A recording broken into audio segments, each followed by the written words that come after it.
Hiya, hope you guys are well. Welcome to the Walking Backwards into the Future mini video blog from me on what has been a quiet day for us. It's been a great time. We're staying with a wonderful host here in Vermont in the woodlands, very green and verdant.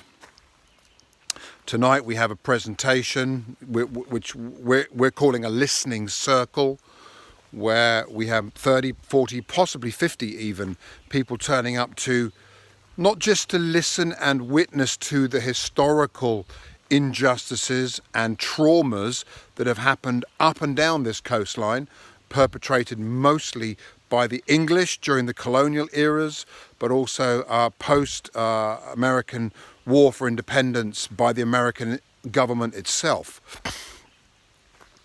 And it is a pilgrimage, and it is a pilgrimage designed to address two symbiotic issues. One is the historical, and we cannot escape that. I mean, just for example, just the other day, we were talking to a guy called Mo Armstrong, who, bless him, let me try on Joe Strummer's jacket, which he was given when he was in a band called Daddy Longlegs in the 70s, and he knew Joe Strummer and The Clash and all the other kind of new wave punk bands. But so apart from that exciting thing for me, he told us of a man called Elim, who was the last of the, let me make sure I pronounce this correctly, Quinnipiac people, who was a Vietnam War vet who died in poverty, the last of his people. And there was something hauntingly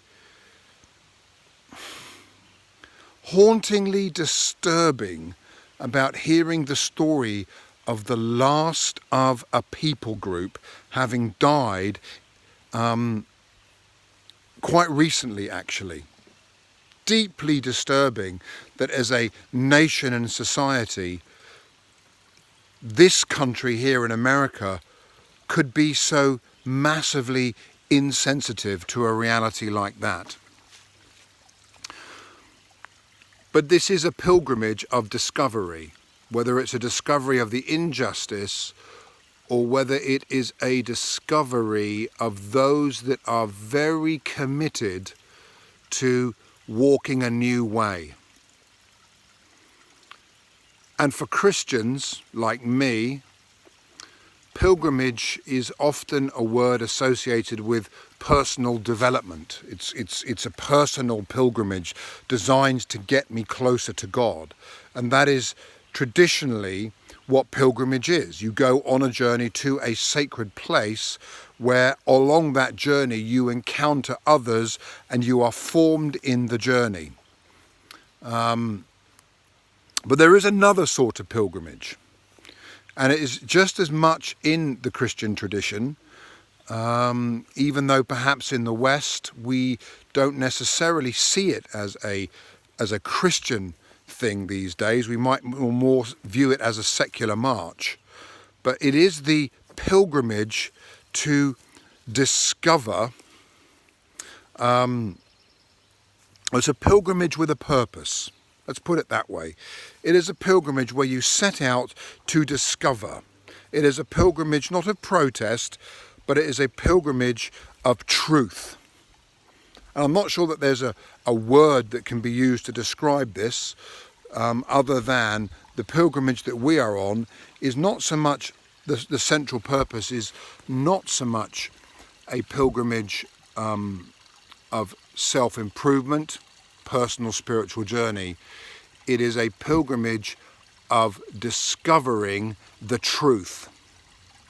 Jesus did say, didn't he, I am the way, which implies motion and movement. It implies pilgrimage, in fact. Here I am in motion towards something, the truth. And if Christianity has anything to offer the world at the moment in what is now rapidly becoming a populist post-truth environment, as we are discovering on this particular pilgrimage, how people are massively invested into the art of ignoring and forgetting. Truth is the commodity that we have to offer, the truth of a situation. Elim and his being the last of his people is a truth to be lamented. So we are in a pilgrimage of truth seeking, of storytelling, of discovering these lost stories and witnessing to them. So why a pilgrimage? Because it is a pilgrimage because it is a spiritual practice. This is what spirituality is. It is living it out. It's a material reality outworked in and under the presence of the Almighty Holy Father.